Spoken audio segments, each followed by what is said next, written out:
we have a triage. Sorry, Minister, I don't mean to interrupt you, but that's not what you said. What you said was that you don't have available accommodation, that once you get to a significant scale of encampment, it becomes a risk because the encampment becomes targeted, and at that stage you clear that encampment. What I'm asking is, what's the scale where you say we can't have that many gathered together?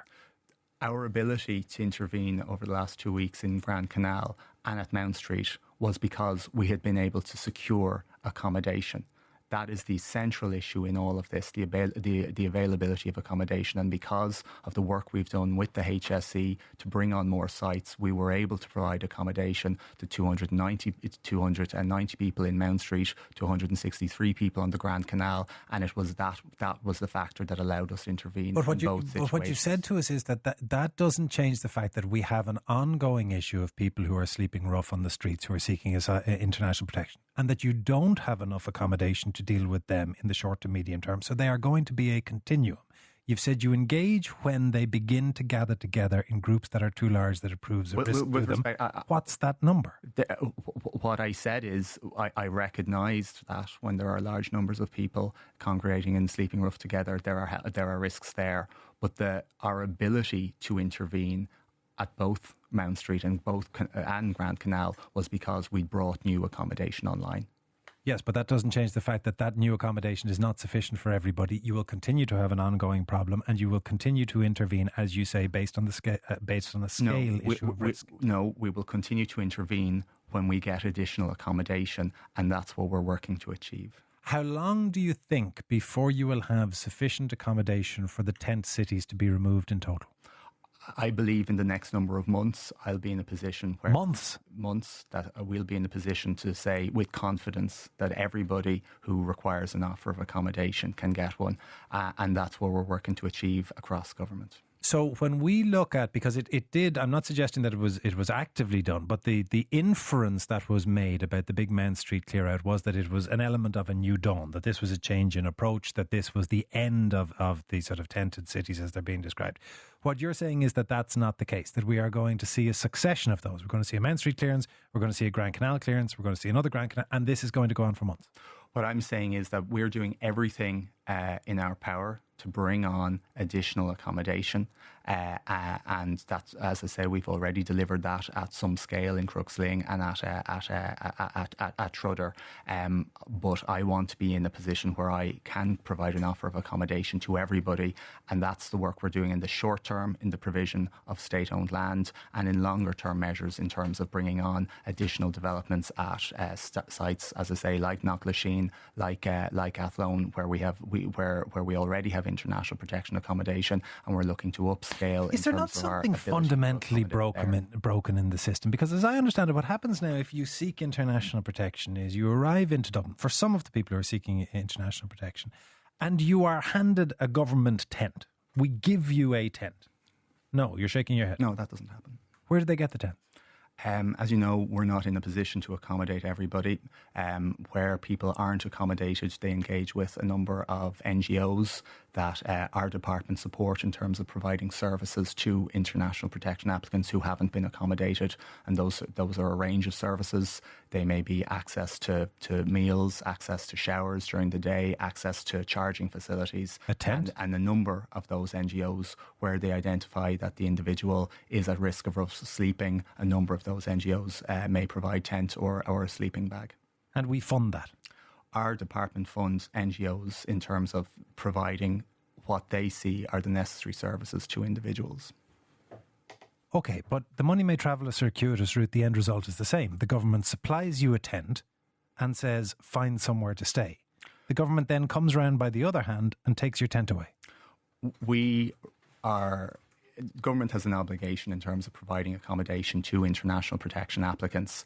As you know, we're not in a position to meet that obligation to everybody at the moment. As such, rather than leaving people destitute, we support a number of homelessness NGOs in the city who have experience in terms of providing support to homeless people, to provide additional supports to those international protection applicants who haven't received an offer of accommodation. But as I understand it, if we net all this together, we now have a situation where you're saying we don't have enough accommodation for all the people who are coming in. In the interim, until that happens, which could be months away, The dynamic that will apply is international protection seekers will come in, the government will fund them a tent and a sleeping bag, they'll gather together, and then the government will fund the removal of that tent and sleeping bag, and this dance will go on for months.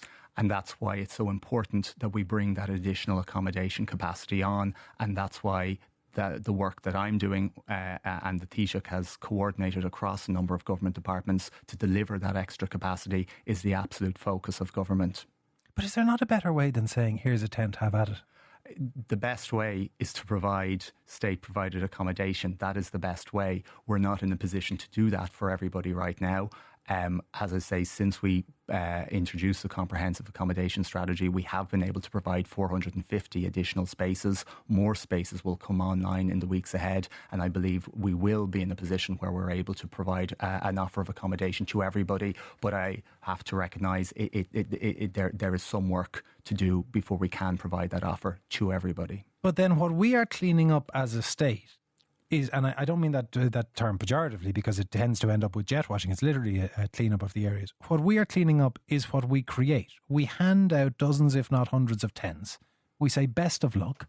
They set up a tented village. We then come around. We pay security to clear it all up. We bin all of the tents, I assume at our own cost. And then we set up barriers to stop the people that we gave tents to putting the tents where it's logical to put them. Well, again, I think, in terms of alternatives, I think it is important that, I don't believe we want to leave people entirely destitute. And I think it is important that we are supporting homelessness NGOs to provide the services, to provide the supports that they know from their experience are needed for people who are rough sleeping as a short-term measure. But ultimately, as I've said before, the key to addressing this is bringing more accommodation online, and that's what we're working to do. Sorry to harp on this because I'm still trying to wrap my head around it. If we take the Grand Canal today, as we stand now, there are security barriers all the way down the Grand Canal trying to block people from setting up the tents. If you're an international protection seeker and you arrive into Dublin, a city that you do not know in any way, and you're handed a state-sponsored tent and told, do your best, surely the Grand Canal is the best place for them. In terms of, in terms of location. But what else are they going to do? Doorways? And that's why, as I say, we support NGOs who are able to provide initial supports in terms of access to meals, in terms of access to shower facilities. And it's why we're working to bring online more accommodation. But these NGOs, I mean, if you look at the picture from Wilton Terrace this morning, this is evidently it is tents that we have given out because they're all identical and brand new. So the NGOs are handing these people tents and saying, try the Grand Canal. It's a relatively nice place if you have to sleep rough. And then we come round and remove them all from where the NGOs have said they should go.